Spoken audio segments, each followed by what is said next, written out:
Alright everybody, today I'm doing my second attempt at curing bacon.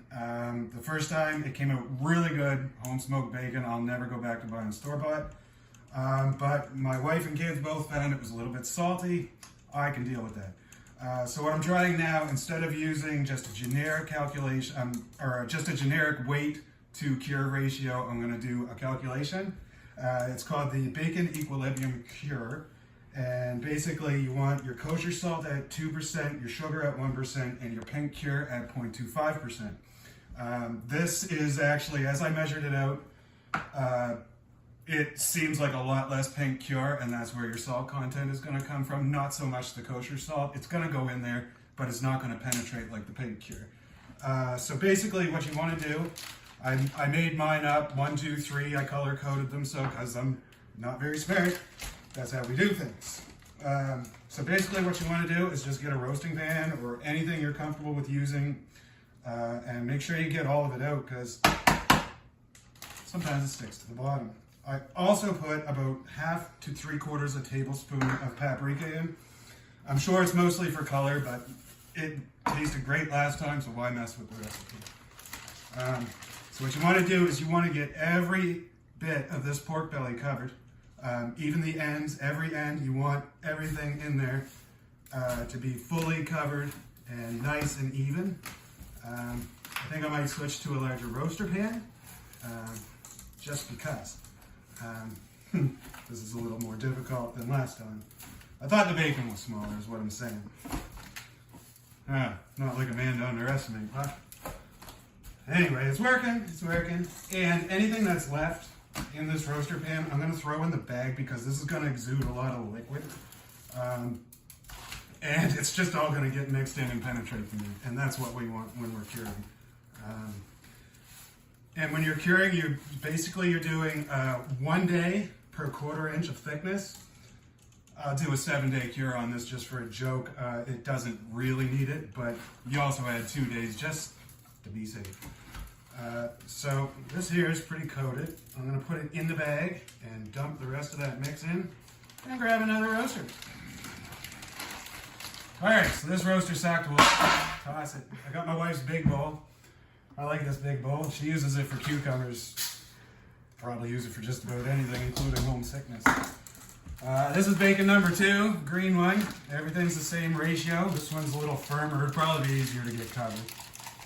Again, like I say, you want a 1/4 inch per day, or a day per 1/4 inch of meat. I'm going to do 7 days. Much better.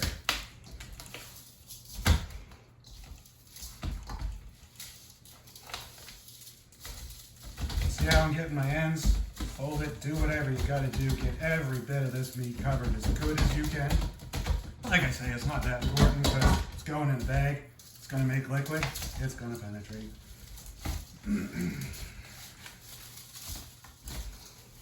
This one's a lot less juicy too. It must have been an end bit there.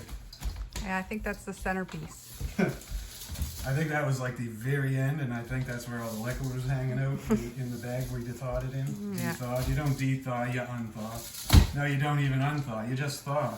If you de-thaw it, guess what you did? You froze it. So this is 1/2 a pig worth of bacon. How much bacon is it? Or how much pork belly is it? How much pork belly? This was 4,200 grams, so 4.2 kilograms of bacon. That equates to almost 8 pounds, maybe a little more, just by my quick method of calculation. And that's just for one side. One side, 1/2 a pig. This is the bacon.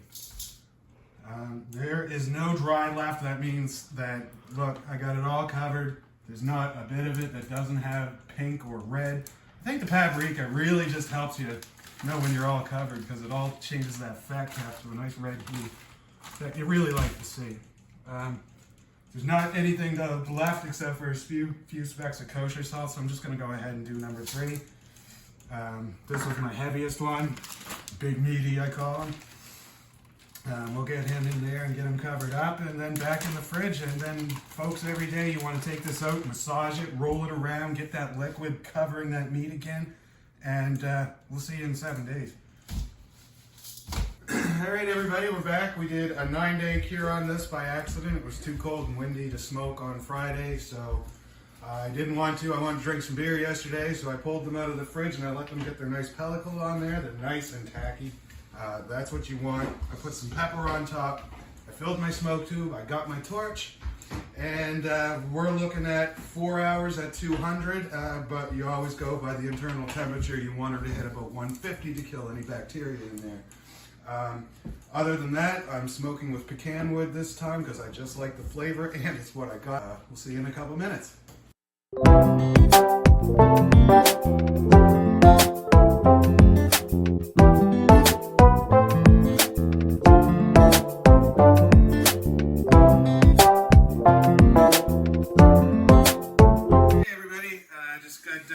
Smoking some fresh made bacon again.